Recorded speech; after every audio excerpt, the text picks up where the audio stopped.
বাজার চলে এসেছে। রুয়াবজা না হলে তো হয়ই না।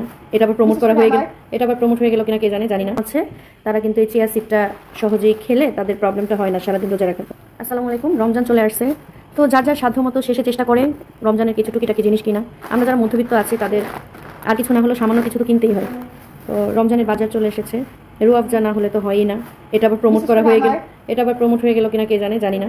আমার মেয়ে রুয়াবজা খুব পছন্দ করে, বাট আমার তেমন একটা ভালো লাগে না। কি লবঙ্গ, এখানে আছে এলাচ, এগুলো মশলা আর কি।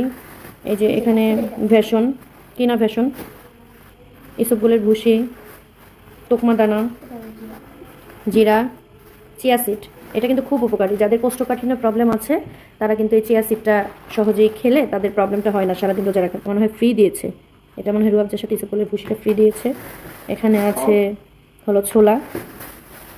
আর এটা কি, এটা আমি তো চিনি না। ও এটা কালো গোলমরিচ, মানে ব্ল্যাক পেপার। ব্ল্যাক পেপারটা কেমন জানি এত ছোট ছোট কেন? সুবা দানাটা দেখো তো, অনেক ছোট ছোট।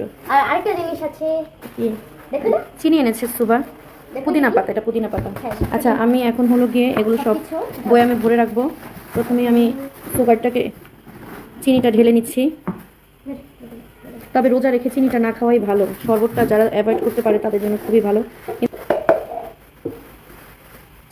আমার গলাটা এত ঠান্ডা লাগছে, গলা ব্যথা করে, মানে ওয়েদার চেঞ্জ হওয়ার কারণে সব কিছুই যেন কেমন হয়ে গেছে।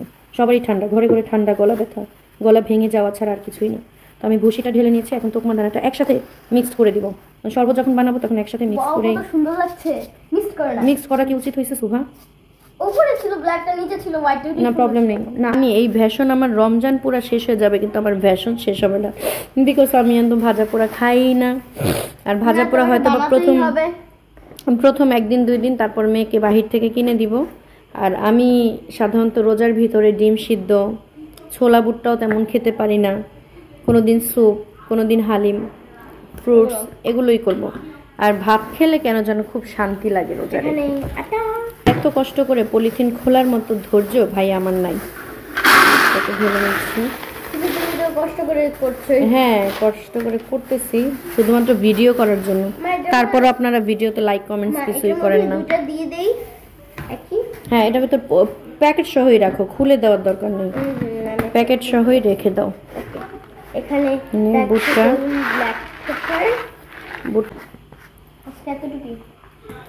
সব মশলা, রুয়াবজা তো আছে। তুমি আটার কৌটাটা নিয়ে আসো, আটার কৌটাটা। এগুলো কি চিয়া সিড ভিজা জায়গায় রাখছো? আমি ভরে ফেলছি। এবার হলো সবচেয়ে ইম্পর্টেন্ট যেটা, সেটা হলো ডিম। মানে রমজান আসবে আর ডিম থাকবে না ঘরে, এটা কিন্তু অসম্ভব। কারণ আমি বলেছি আগে যে ভাজা পোড়া আমি খেতে পারি না, বা আমার হাজব্যান্ডও খায় না তেমন। শুধু বাচ্চা একটু ভাজা পোড়া খেতে চায়, তবে ওকে 2-1 দিন করে দিব। আদারওয়াইজ আমি রমজানে হলো গিয়ে ইফতারিতে আর কিছু থাকুক বা না থাকুক, এগ থাকবেই, 2টা এগ সিদ্ধ করে খাবই, এটা মাস্ট। এটা না হলে হয়ই না। যেহেতু ভাজা পোড়া খাচ্ছি না সেহেতু এগটা তো খেতেই হবে, তাই না? এখন আমি এগগুলোকে ঝুড়িতে নিয়ে নিব এক এক করে। পুচি চাপো, আমার পুচি আসছে এগের গন্ধ নিতে। এই যে নিয়েছি এক এক সবগুলো কিন্তু ঝুড়ি নিব। আর এগগুলো নেওয়া শেষ ঝুড়ির মধ্যে। এখন আমি সবজিগুলোকে ঢেলে নিব। এখানে অনেক টমেটো আছে। এই যে একটা বললাম যে এই যে বাজার থেকে পলিথিন আনলে, বাজার থেকে পলিথিনে এই যে গিট দিয়ে দেয়, বাবা এটা খোলার প্যারা আমি নিতে পারি না। আমি একদম পলিথিন ছিঁড়ে ফেলি। আমার মতো কে এত অলস আছেন কমেন্টসে জানান। তোমার কি হয়েছে বাবা, এত ম্যামে করছো কেন?